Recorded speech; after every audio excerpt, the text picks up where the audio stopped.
Good morning, everyone. Thank you for joining PHCA for today's webinar on implementing non-pharmacological interventions to reduce unnecessary medications. I'm Wendy Johnson with the Pennsylvania Healthcare Association. PHCA offers monthly webinars to members to receive updates from department staff on regulations, learn from industry experts on current trends and practices, and to gain a better understanding of practical application tools to equip you so that you can continue to provide the highest level of quality care possible. Before we begin, I have a couple of housekeeping items to cover. This webinar is being recorded and will be made available on the PHCA website later today. The webinar has been approved for 1 continuing education credit for nursing home, assisted living, and personal care home administrators. Certificates will be emailed later today along with a link to a survey. Please complete this survey, and if you are participating in a group setting, have each participant also complete the survey. All attendees will be in listen-only mode. However, throughout the presentation, please feel free to submit questions using your questions pane on the right hand of your screen, and our presenter will address them at the end of the presentation. Now for today's webinar. This webinar is being presented by PHCA's own Director of Quality Initiatives, Chris Fisher. A focus on reducing unnecessary medication utilization in skilled nursing, assisted living, and personal care settings remains. Facilities have implemented many programs and non-pharmacological interventions to reduce percentages of utilization of unnecessary medications. This webinar will highlight the industry's focus and concerns. It will share with you a series of interventions and system evaluations to continue reducing these unnecessary medications. Today's presentation will provide you with specific talking points that are data-driven, highlighting the quality of care being delivered in many facilities. It will help identify best practices to ensure resident-centered care continues, along with proper education and evaluation of medication utilization. At the conclusion of this webinar, you will be able to be aware of the continued scrutiny on the utilization of unnecessary medications, identify areas of concern that surveyors focus on, learn effective strategies and non-pharmacological interventions to reduce unnecessary medication utilization, and lastly, communicate the importance of documentation and evaluations to support all non-pharmacological efforts. I'll now turn the webinar over to Chris. Good morning, everybody. As Wendy had just said, our learning objectives for today are to be aware of the continued scrutiny on the utilization of unnecessary medications, identify areas of concerns that surveyors focus on when they come into your facilities, learn effective strategies and non-pharmacological interventions to reduce unnecessary medication utilization, and communicate the importance of the documentation and evaluations to support all non-pharmacological efforts and your daily efforts of working with your staff and educating your residents and your family members. So let's start with why this is a focus. Persons over the age of 65 represent the largest consumers of medications. Nursing home and ALPC residents, on average, take 9 to 10 medications daily. And I know some of you on the phone are probably sitting there saying, I have residents that take upwards to 15 to 20 medications on a daily basis when you start looking at all their medication administration records. Pharmacodynamic and pharmacokinetic changes that occur with age. The body processes things differently. Things start to slow down.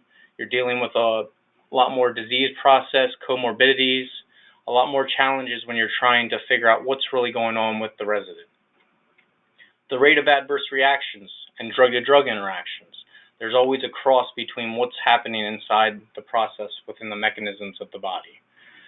I want to highlight a couple of reports that are out there, one from 2014 and one from 2015. The first one is from the HHS Office of the Inspector General. 1 in 5 SNF residents experience at least one adverse event during their stay. 37% are related to medications, and they feel are often preventable when they investigate those incidents. Harmful outcomes, and the link there is for the Beers criteria for potentially inappropriate medication use in older adults. The goal is obviously to improve resident outcome, quality of life, and functional capacity. So the Beers criteria looks at proper prescriptions and dosage and duration and type, and that information is there if you click on those links through the presentation. And that says 1 in 6 adults aged 65 or older will likely have 1 or more harmful reactions to a medication or medications. So that's definitely why there's a big focus on this area and arena. There has been for many years now, going all the way back to 2012, especially with the antipsychotics, making sure that facilities are making sure that there's not extra medications within the regimen on the patients, specifically antipsychotics getting the most stringent focus. So now let's look exactly what is an unnecessary medication. And that goes to your operations manual. It's now FTAG 757. That's obviously changed since the new regulatory process and changes with the QIS survey implementation late last year in November. So it says each resident's drug regimen must be free from unnecessary drugs.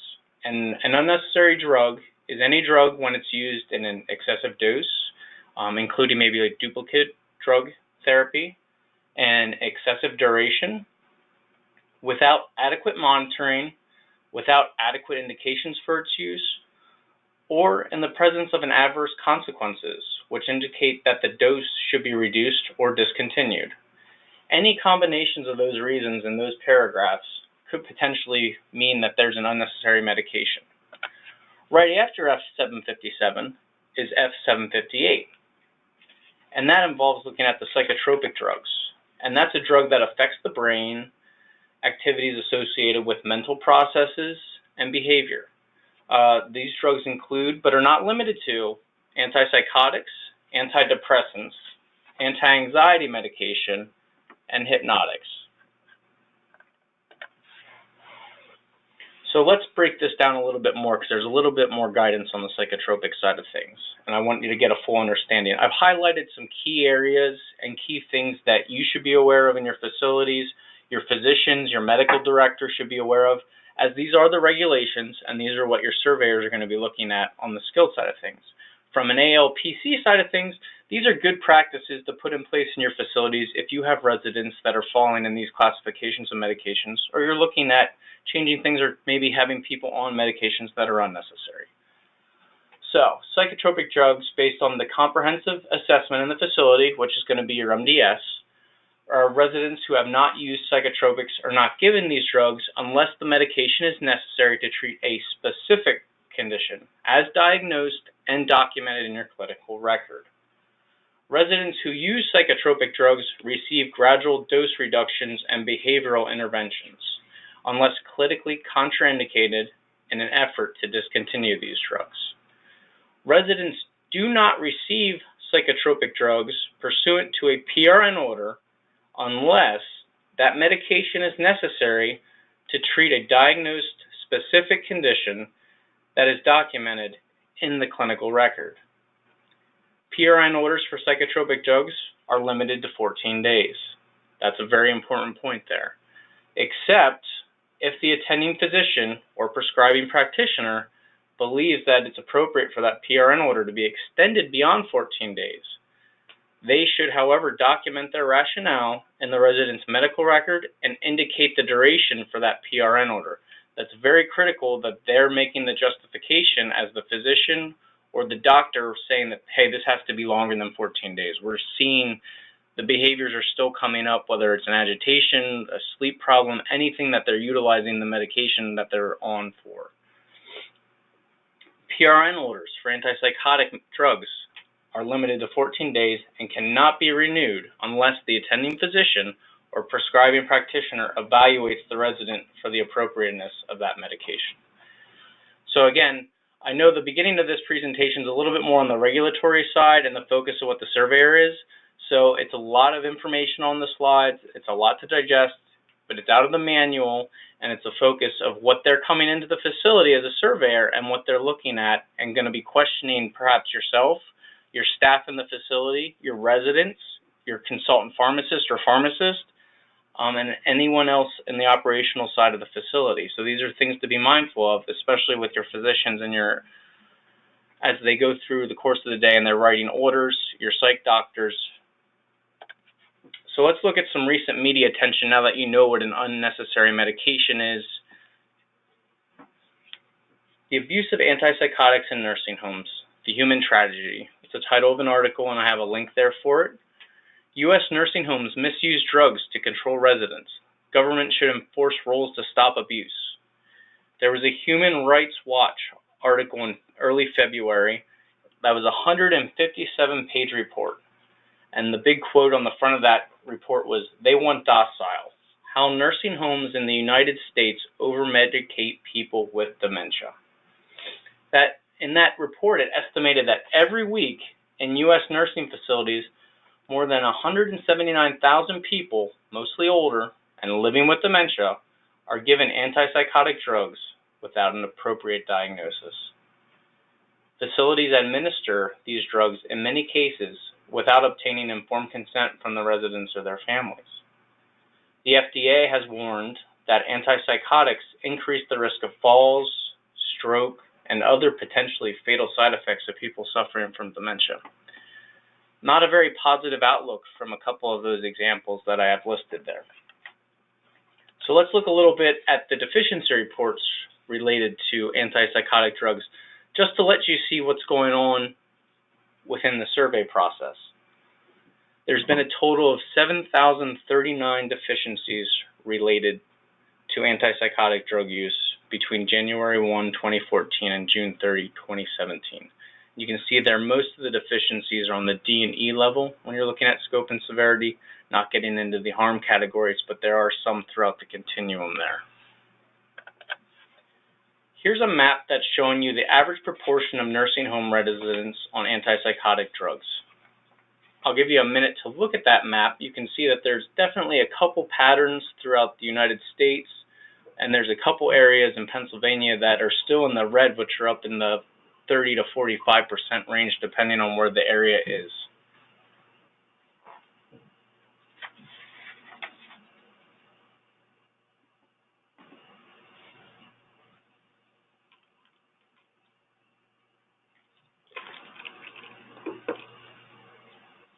Okay, now that you had a moment to review that, let's look at some data trends. I like to look at data, put some numbers. Things in the media sometimes are obviously very negative focused in the sector these days, and there's a lot of good things going on in your buildings. You're promoting a lot of person-centered care. You're taking quality care of your patients, and the percentages are going down, but the focus is going to remain there. The scrutiny is going to remain there. They're going to want to continue to see those numbers improve and make sure that there's no adverse effects to the residents in your facilities. Just this morning, I read an article out of Provider. Prescriptions have fallen by 48 million.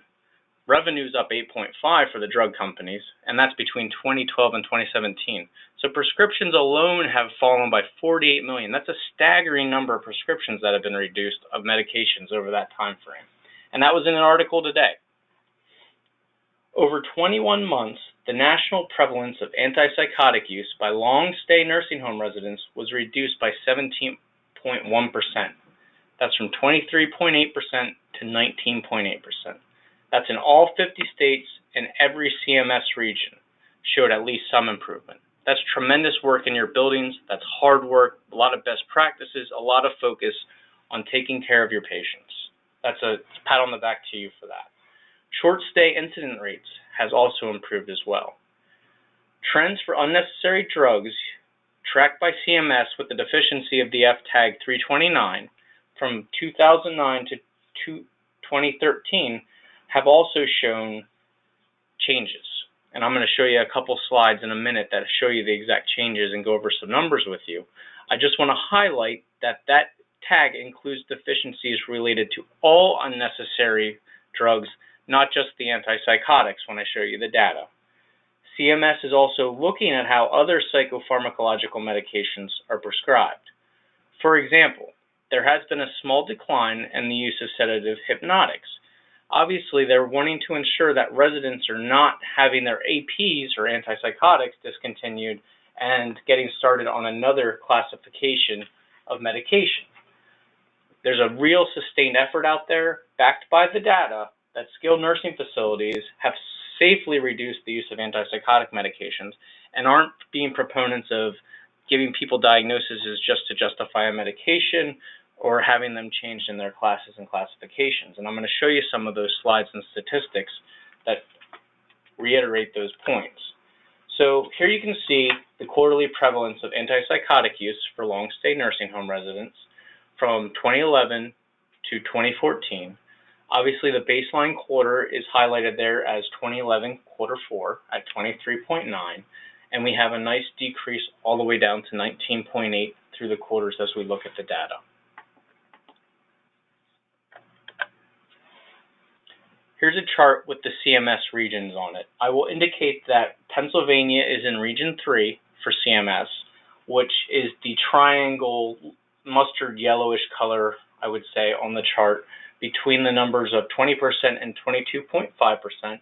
And you can see that there's been a significant drop-off since the baseline quarter within our region alone, all the way down to just probably about 18% when reading across the graph there. But you can also see throughout all the regions, as I said earlier, there's a decrease. There's no chart that seems to be going upwards. We had the tick there at the baseline period, and then things started to progress downward. And then here's the slide about the citations on the annual survey related to F329. There's a couple of things. Obviously, it's broken out by the regions, and again, I'll highlight that Pennsylvania is Region 3. You can see that the total number of citations actually decreased when starting in 2009. Now, if we start looking at data from 15, 16, and 17, the total number of citations is probably greatly increased, and probably the percent of citations has increased as well with the extra scrutiny and changes. But the data that CMS has out there is up to 2013. I can tell you, breaking out the percentages of the citations in 329, the total number, if you go from 2009, was 2,931 citations, and in 2013 it was 3,534 citations, if you use the percentage. Just give you a minute to look at that with those numbers.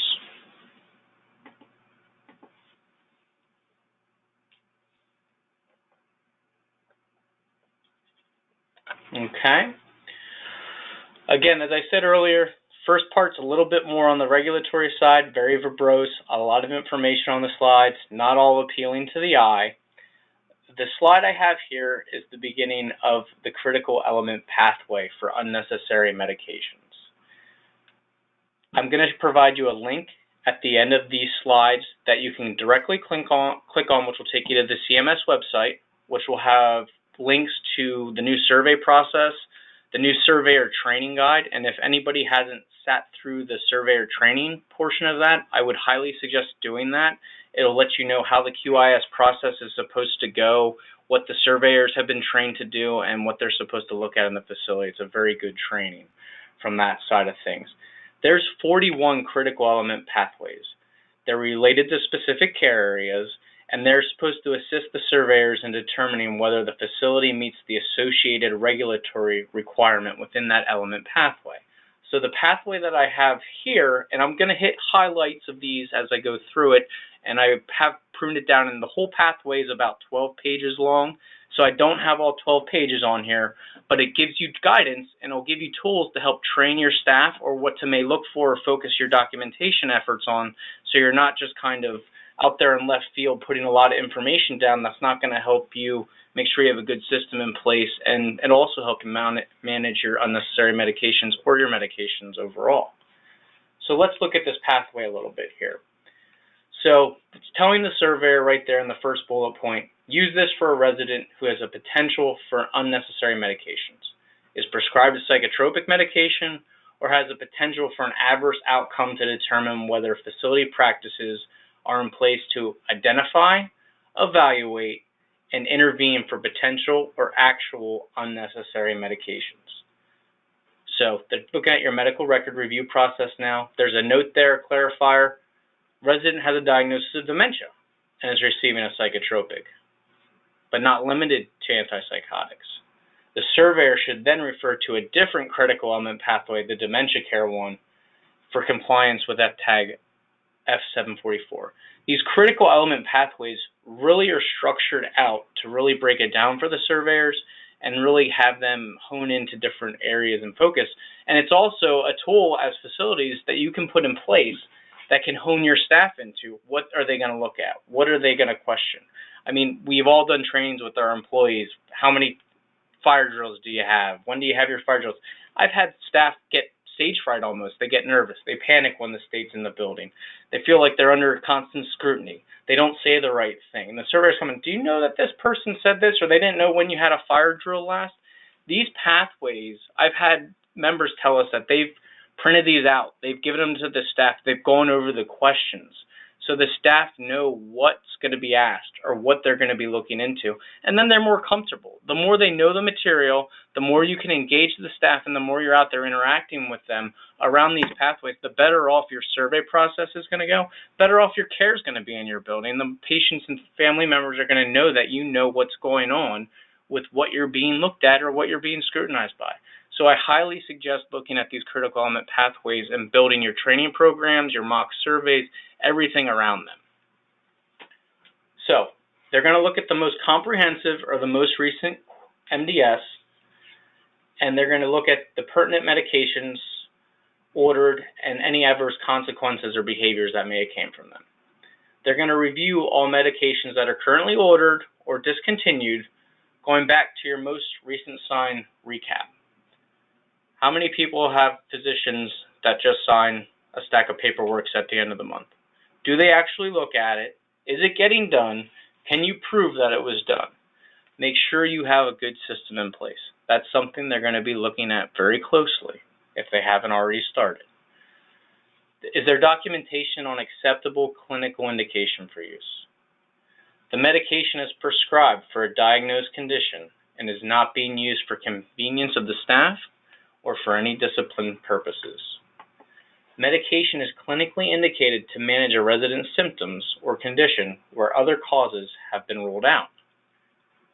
Signs and symptoms or related causes are persistent or clinically significant enough, has there been a decline, to warrant the initiation or continuation of the medication therapy.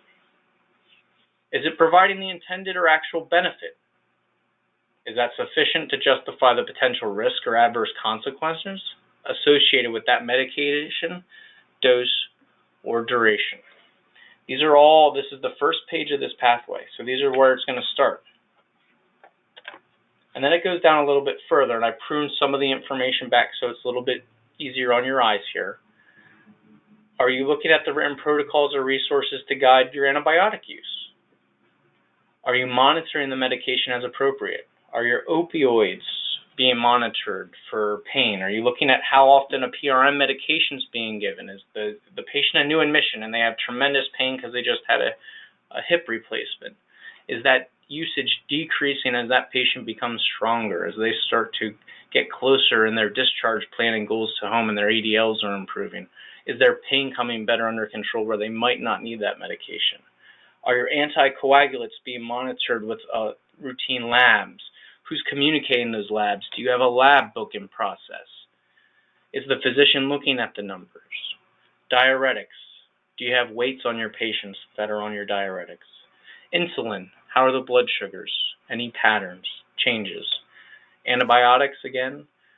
Any signs or symptoms of an adverse reaction? Rashes, not responding well. Psychotropics. Is psych involved? Have you reviewed, have you discussed, have you looked at potential behavior patterns? Demonstrates an appropriate dosing for each medication, documents the duration for each medication, and especially having the documentation of the clinical rationale for continued use for those medications as they're required. And they're also looking at related use of 2 or more medications in the same pharmacological class, and then potential incompatibilities between those medications.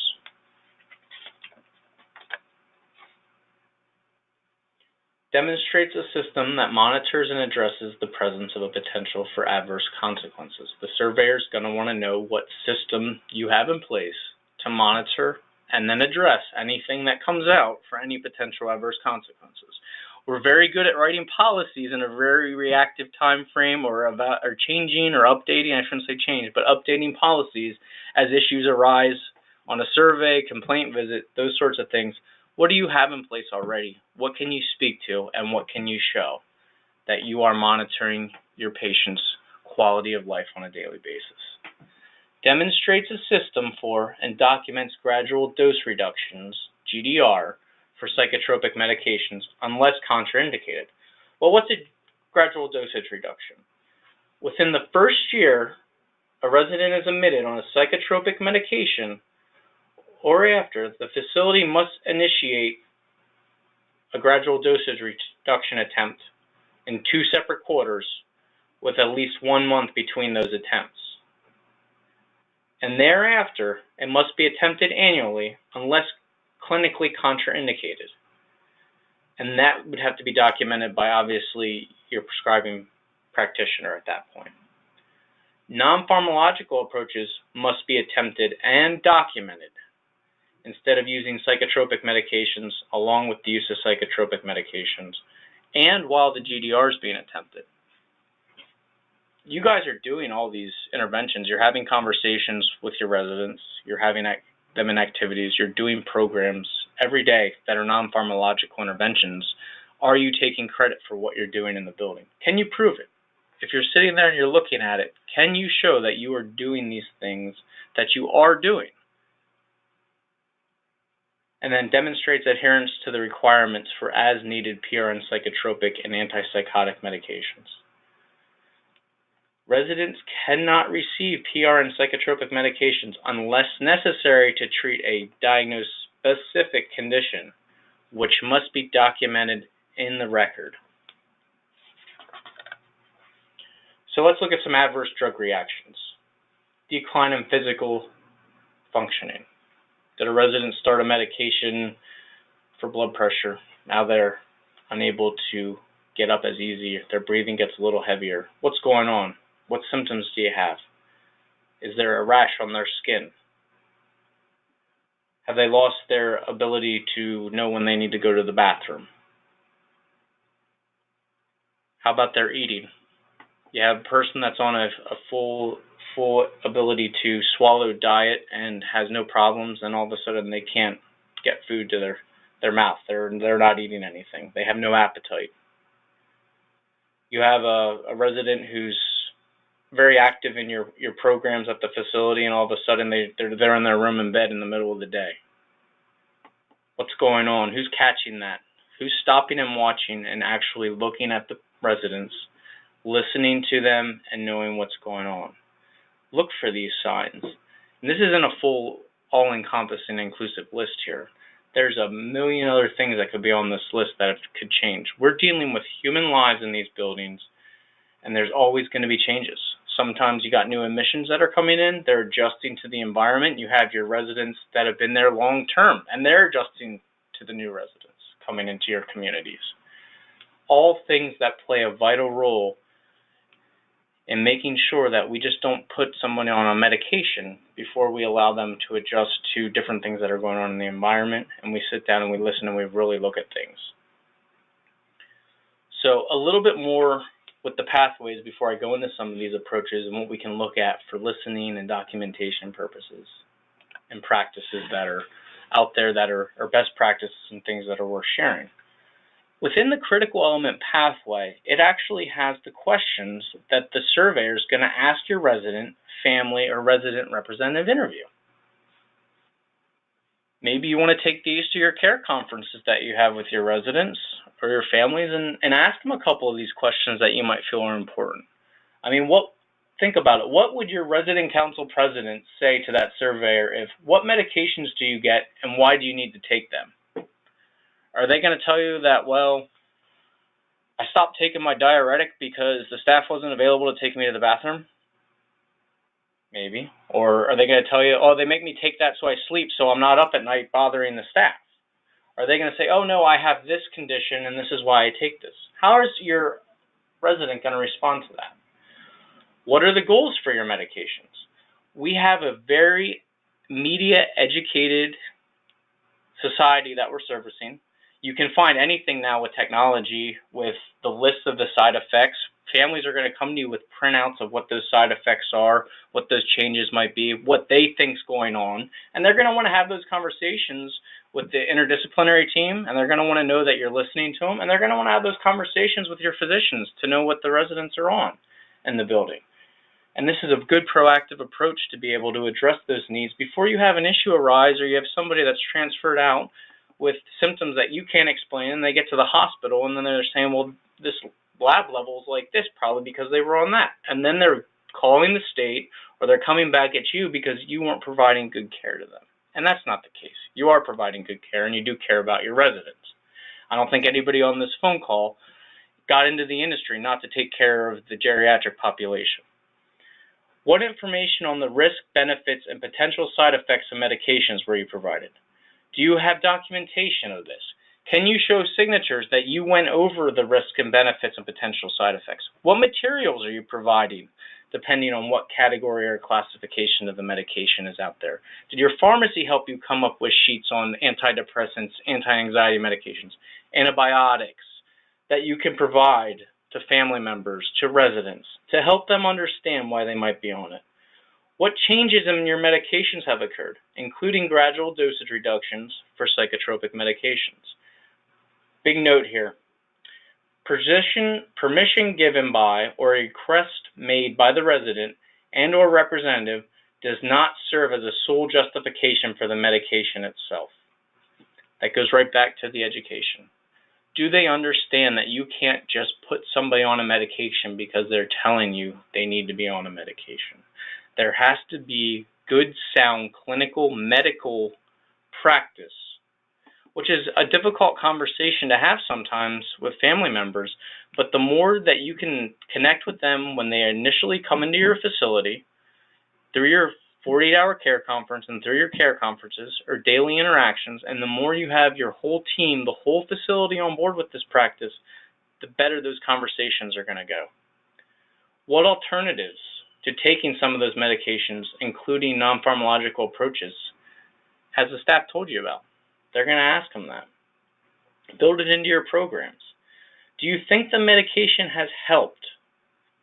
If it's a pain med, is your pain controlled? Has your pain assessments gone down? What's your score? Was it 7 and now it's 3? So yeah, there was or wasn't there. Are you able to do things, your ADLs, a little bit better? Has your edema decreased? Are you feeling better? Is your mood improved? If not, why do you think that is? What side effects have you had from the medication? I'd want to know if my residents are going to tell a state surveyor or anyone if we're giving them an adverse effect or if they're having a bad reaction to a medication. Absolutely. I don't want the surveyor coming to me and like, hey, do you know that this resident down here said that you started giving this medication and now his legs are fully swollen and he can't get up anymore? I don't want that coming from them. I want that information from my staff. Do you have allergies to any medications? Have you participated in discussions and or care plans about your medications? So those are some examples of those. And again, as I suggested earlier, I would highlight a couple of these that you feel are important and bring them into your care plan meetings. And then at the end of your meeting, you can put a summarization note and specifically put in there that you discussed medications, you talked about the risk and benefits, potential side effects, if they had any questions or concerns about it, and then you have the documentation to prove that you went over that information. Or a conversation on educating them about the non-pharmacological approaches you have available in your facility to make sure that you are offering other alternatives besides just putting somebody on a medication. Medications play a role. They absolutely do. They help provide that quality of life and function, but there's a lot of other avenues and scenarios to do that and conversations to have.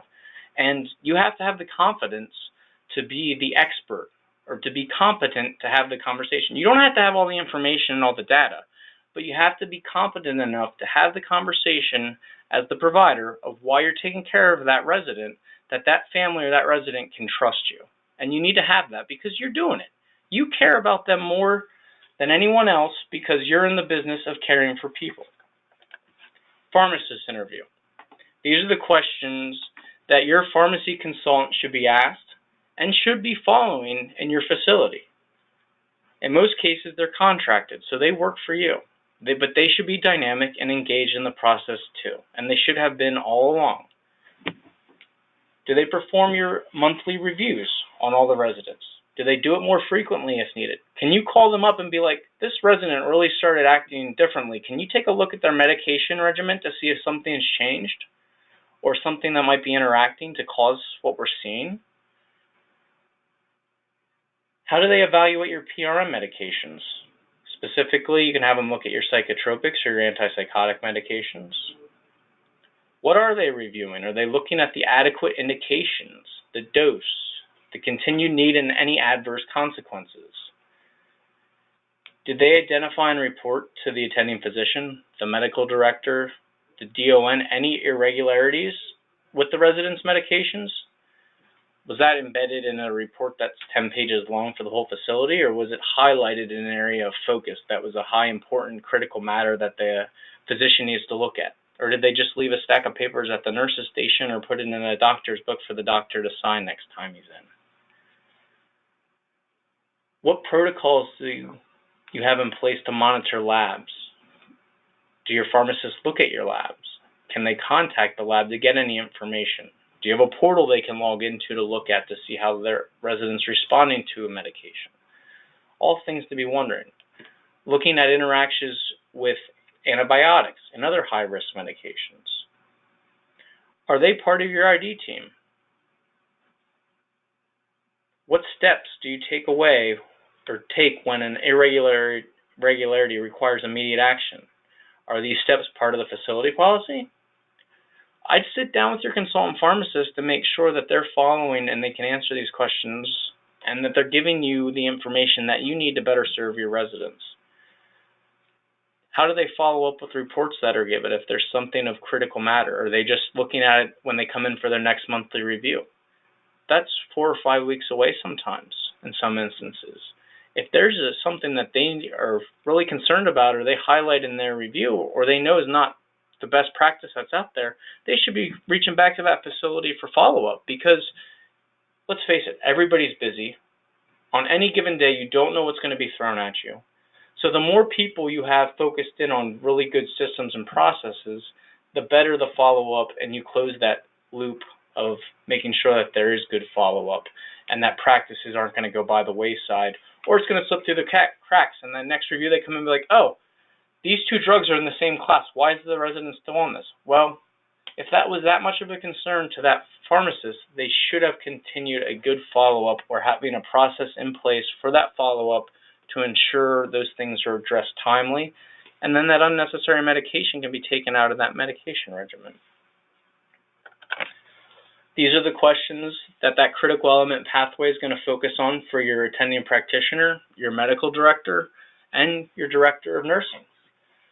Did you receive a written report from your consultant pharmacist reducing those irregularities? How many of you on the phone right now that's a DON are scrambling being like, there's been months where I can't find them or they got lost on the papers that are on my desk or they got shuffled into things at the nurse's station and you're scrambling or you're asking the pharmacist to email those reports to you again. I'm sure it's more than one person on this phone call right now.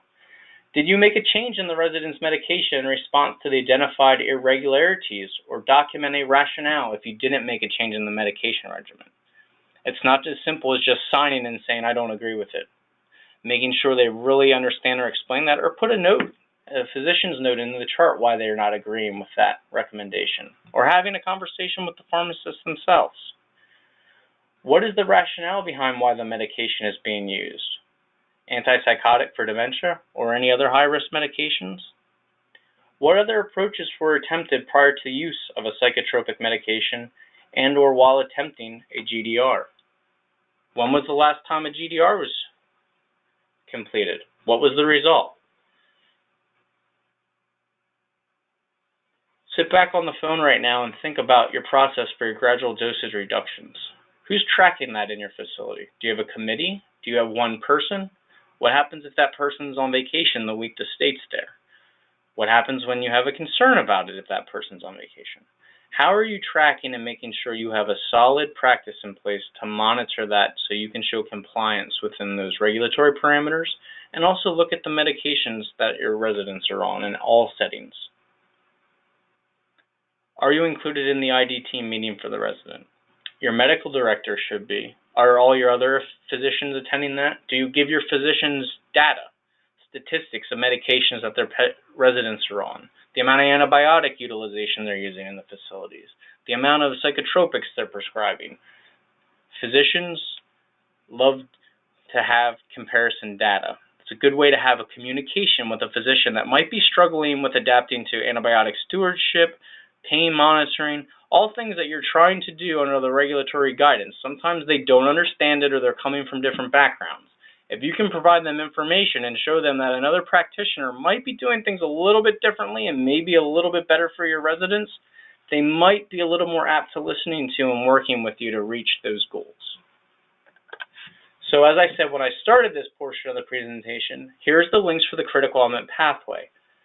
And as I went through, those are important questions and things that you need to be aware of that the surveyors are going to focus on when they have somebody in their initial poll, or they identify an issue when they're going through their initial process of the survey. So the top link goes to the page where you can see a lot of the portion of the facts and questions, and that's constantly updated as changes come. Since November, there's been many updates, and the dates are on the links for all the changes, whether it's the facts and questions portions if you want to know what's going on with surveys, it's CMS guidance, and it's good information to have at your fingertips if you're having issues on a survey in your facility. And then the second link will take you actually to the critical element pathways. You would have to specifically pick the unnecessary medication pathway, but there are 41 of them there, and they're all areas that you can focus in on and work on training for your staff. You can have your staff development person if you have one, or if your QAPI team has identified areas of issues, you can make it a facility focus, or if you've had survey issues in the past, you can focus on those specific areas where you might need a little more attention, or you might think that you need to have some practices in place. So now that I went over that information, let's look at some best practices to avoid unnecessary medications. First and foremost, know your residents' medications. Know how they're getting on the medications. When are they being prescribed? Who's prescribing them? Community hospital, 20% of residents that go to assisted living, personal care, or skilled nursing facilities get put on their medications in the hospital. Weren't even on them at home. They went into the hospital, they had an acute problem arising, they got put on the medications there. Best opportunity, new admission, rehospitalization, somebody goes to the hospital, comes back, new admission, looking at a med reconciliation. Have them bring to your meetings, whether it's your 40-hour care conference in the skilled nursing setting and the assisted living personal care, have them come in when they first get admitted to the facility. Look at what their meds were when they were at home. Look at what their meds were when they were in the hospital. Have the physician look at what exactly the goals are and what the plan of care is, and reconcile them. I've had loved ones that have gone through this process, and they've ended up on 5 different medications from when they started. Did they need all of them? Ultimately, no. They were able to get discontinued on probably about 3 of those 5. But knowing what medications they were on previously, what the goals are, and what you're trying to do can help you get them off unnecessary medications faster. Antibiotic stewardship. That could be a presentation, as most of you know, in itself. But just so you know, 1 in 5 emergency room visits are due to a reaction to an antibiotic. That information comes from Patient Safety Authority. Monitor for signs and symptoms of any adverse effects. There's practices out there with a 48-hour or timeout. Look at culture quick tests to make sure that you have the organisms and sensitivities that the person's on the right antibiotic. They're being treated appropriately. Don't stack your antibiotics on as physicians and try to quickly treat things. You're trying to prevent residents from going to the hospital, but are you ultimately, in the long term, looking out for the best interests of the resident? All things to be mindful of. Pain management, another area that could take another hour of explanation and deep dive into. But making sure you evaluate and identify where the root cause of the pain is, monitor the utilization of the pain medications, and see if there's increases, decreases, if they're effectively being utilized to ensure the best quality of life for the resident. You could create a psychopharm subcommittee that could report to your QAPI. Who do you think should be involved with that? You have your physicians that are prescribing medications in most instances. You have your pharmacist who's looking at the recommendations and has the formularies that break down all the medications very quickly in the computer systems when they evaluate it. You have the nurses. You have your frontline staff that are working with the residents and seeing changes in them depending on what they are on a daily basis. Maybe social services is monitoring your behaviors. Maybe you have a psych doctor on staff, or maybe you have a consultant that comes in and sees your residents every so often, whether it be once a month or weekly, depending on as needed or as your contracts are. Who's involved? Who's having those conversations to really look at what medications the residents are being put on and what systems do you have in place? And ultimately, train your staff. They have to embrace your culture and your change. It's not as simple as changing like the physical layout of the building, putting money into a new therapy gym with all innovative technology, but then not operationalizing that philosophy and engaging them to know why we're making this better for the residents and better for the staff, and giving them tools to make them more efficient and more effective, and really individualizing that care and making sure they know their residents. Who buys into that? Are you rotating your assignments so there's no familiarity between your staff and your residents? Residents want familiar people taking care of them. They want people that are listening to them, know them, and take really good care of them and are working hard. And in most cases, you have your staff members that are highly engaged and are working hard, and they're probably the ones that are your employees of the month, or your residents are giving you positive feedback on a daily basis about them. The unfortunate thing is they can't care for all your residents, but trying to get those people involved and getting your whole team concept involved. Have you done sensitivity training with your staff? I've done a couple. Have you ever had a staff member and you sat them down in a wheelchair and put glasses on them with tape over them to kind of put a different view on it so they can't see correctly? It's a little blurry. They're having trouble with their vision. And then push them really quick in a wheelchair down the hallway, not to the point that they would fall out of the wheelchair, but push them really quick. Experience that. Feel like what the resident feels like as they're getting pushed down the hallway. Or is it at a nice pace? Are you having a conversation? Are you asking them how their day is? Are you engaging with the resident? Taking that extra 30 seconds instead of trying to run down the hallway in 15 seconds, process-wise. Listening. Nonverbal cues. When you listen, you obtain. You start to understand things. You see an enjoyment. And you can learn by listening. 25 to 50% of conversations is all that you retain. So at this point, I have you retain probably for about 25 minutes of my conversation. But you need to be self-aware of that and make sure that you're paying attention in the moments that are important to the residents, as administrators, DONs, and ID team leaders on this phone call, to the line staff, to the supervisors on the floor, to everyone. Be self-aware and be engaged. Don't have a rebuttal coming back right away. Well, I didn't get my break today, so that's why I didn't do that. No. Know that we ask a lot of our staff and that we're there to work with them. And if there's something we can do to make things easier and monitor things better, I mean, what LPN wouldn't love having to pass 12 medications versus 15 medications if they're unnecessary? Having good programs in place can give them more time to do the documentation that we need done on some of these things and not pass as many medications. Make sure you have some eye contact. And always realize, no matter what you do and no matter what system you have in place, bad things are going to happen. You are dealing with human lives, physical needs of residents, of people that lived in their own homes, could go to the bathroom when they wanted to, they could get in their car and drive down the street for a cup of coffee if they wanted to, they could go to the grocery store when they wanted to. Now they've kind of been put in a facility. Most cases, it's almost like a college dorm room setting where it's a very small room, semi-privates if you don't have private rooms available. You're giving them half the room. You're telling them they can't get up on their own. You're telling them they can't go to the bathroom on their own. Telling them it's got to be this room temperature in this room. They may or may not get along with their roommate. They don't really have much say in the matter. Have you ever had your staff lay down in an empty room and look around the room and get their feedback on how that feels to them? How do you think the resident would feel? I've done that a few times with staff, and it's really amazing when you sit back and look at what the environment's like. I really suggest you try that sometime. Go in that room, get in that bed. How's the room? Is it clean? Does it feel good? Does it feel like home? Is this someplace where you'd be feeling comfortable in a good environment and you're not going to respond? So those are some good things to think about for avoiding unnecessary medications.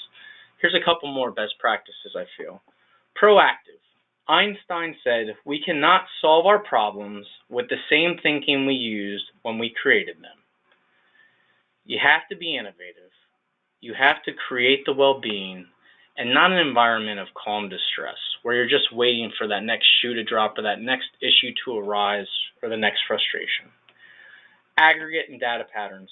We have so much information out there at this point. You can get reports on the average number of medications your resident's on, the classifications, things that you can really drive into if you've seen an uptick or a change in things, and really make a concerted, concentrated effort in reducing. You have your CASPER reports, which is going to show your quality measures and show you where you are on your percentages if you're coming from a SNF background. What types of emissions are you taking? Census is down. There's a lot of other challenging behaviors out there. There's an opioid crisis going on throughout the country, as everybody's aware of. You have medical marijuana coming into play in some areas and facilities. What's going on that might be changing the ebbs and flows of the daily process of the facility? Look at that stuff. Optimize the process. Know that daily needs and challenges are going to arise. As I said, bad things are going to happen. You can't just write a policy for it. It's not that simple. Can your system function throughout that? How can you streamline it, and how can you make it most valuable so your staff are learning and growing together with you? That's important to get that buy-in and give them a sense of accomplishment and growth. And then there's got to be continuous monitoring. Do you have a subcommittee? What does QAPI report? Don't just show up, try to get through QAPI in 30 minutes and call it a day. Really talk about and look at this information. It's only going to make your life easier the more you know it and the more you work with it. Warm handoffs from providers. Whether it's nurse to nurse when you have an admission coming in, whether you have a transfer going out and it's physician to physician, a physician can pick up a phone call and call the emergency room doctor and say, hey, I'm sending this resident there. I think they just need a transfusion. You can send them right back. Here's why. Give them the lab levels, give them whatever they're looking at on a medical end of things, practitioner-wise. Maybe avoid a hospitalization in that standpoint from that side of things, but also to make sure that there isn't a big change in the medications that are unnecessary, or they're chasing or treating a diagnosis that may not actually be there. It's just because this wasn't being watched or this wasn't being attended to, where it becomes reactive instead of proactive. There has to be a communication there, whether it's physician to physician to nurse to nurse. Who wants a resident come into your facility and not having communication from where they had care before? What were the recent labs? What was psych saying? Provide that information. How many times have you sent a resident out to an appointment and they come back and the transfer sheet's blank? Get engaged. Make sure that that stuff's happening, because at the end of the day, then you're calling over to that physician's office or that provider's office that you sent them out and that appointment was set up for months, and you're trying to figure out what the heck did they have done at the consult. Non-pharmacological interventions. Activities. Integral to keeping your residents' psychosocial well-being going. They can be individualized, well thought out, and very creative. They stimulate the mind, and they give the resident something to do. It's more than just playing bingo every Monday at 2 o'clock in the afternoon. There's a lot of great activities programs out there, and it's the lifeblood for engaging some of the residents in your facilities, so they're not just sitting there. So when that family member goes to work for the day, they know mom and dad's being taken well care of, and they have things to do, and they're not just sitting in their bed. Environmental factors. Do you have overhead paging going on in your building? Nurses station. Is it like church out there at change of shift, or is it like you're at the zoo? Whirlpool room. Is it warm and inviting? You could put a $5,000 whirlpool tub in there, but is it warm? Is it comfortable? Do you have to go in a lift to get into it? How's the resident going to feel? Are they going to want to get in that nice fancy tub? How are the temperatures? Physical needs, snacks, diets. Think about it. You're out at a restaurant. You get your food, the steak you ordered looks great. Well, where's your waiter or waitress? Are they on their break? Are they having a cigarette? Your glass is empty, you need a drink, you can't eat your food without a drink. How does that make you feel? Are you happy? Are you going to go back to that restaurant? Think about that. And you're dealing with human needs, going to the bathroom, pain. The more and longer you have to sit sometimes, the longer that seems. Emotional needs. There's a lot of good study out there with pet therapy. If you don't have a program in your building, I suggest something with that. Relaxation techniques. Listen. The residents will tell you what they need. They need to feel listened to. Do you have a group of depression that your social worker can run on a weekly basis or once a month? You get a bunch of residents that are dealing with the same thing or transition. They sit down with the social worker for about 45 minutes and they go over activities and work on things. Give them a sense of purpose. Find the root cause of what's going on here. Change in environment, location, roommate. What's going on? What's really bothering them? I had a resident once who wouldn't leave their room because they couldn't see the birds. What did? We moved them to the other side of the facility where we could put a bird feeder outside the room. That resident was the happiest resident, and that family loved us and would never have a complaint about us after the fact. They knew we weren't going to be perfect, but they were more apt to have the conversation with us or go over their concerns because we were attentive enough to move them so they could put a bird feeder outside the resident's window and they could see the birds every day. Treatments. E-stim, massage, positioning as the resident's being repositioned. Interactive distraction. Has been big. Video games. I know in therapy and activity programs, tablets, music. There was an article today about Japan's using robots right now. They have seals that are furry and make noises that the residents can cuddle with. Dogs. They actually have robots that'll politely remind the resident to wait for the staff to come if they're trying to transfer on their own. There's a lot of innovative things out there right now that can distract the residents and still be friendly and helpful, and also help alleviate the stress of your staff as you try to battle the workforce needs that are out there everywhere. Documentation areas to focus on. Document the indication for the medication. Obviously, having appropriate diagnosis. Make sure your RNACs, when they go through their MDSs, are double checking the diagnosis for the medications when the resident comes in, and you have 24-hour chart checks when you're looking at the residents. You're charting your outcomes. Identify, address, and verify your emergency PRM medications. Identify, address, and verify are right out of the state operations manual, looking at what's going on. Lack of recognizing any adverse effects. Risk and benefit explain. Is it in your admission packet? When's that consent, and when's the MD having that conversation? GDRs, behavior monitoring, alternative non-pharmacological interventions. What are you talking about at your daily stand-up? Who's going over the behaviors the resident has? Is it based on a physical need? Is it based on an emotional need? Is it just a transition to the facility? Most issues arise in that first week when that resident gets there, if not the first 48 hours.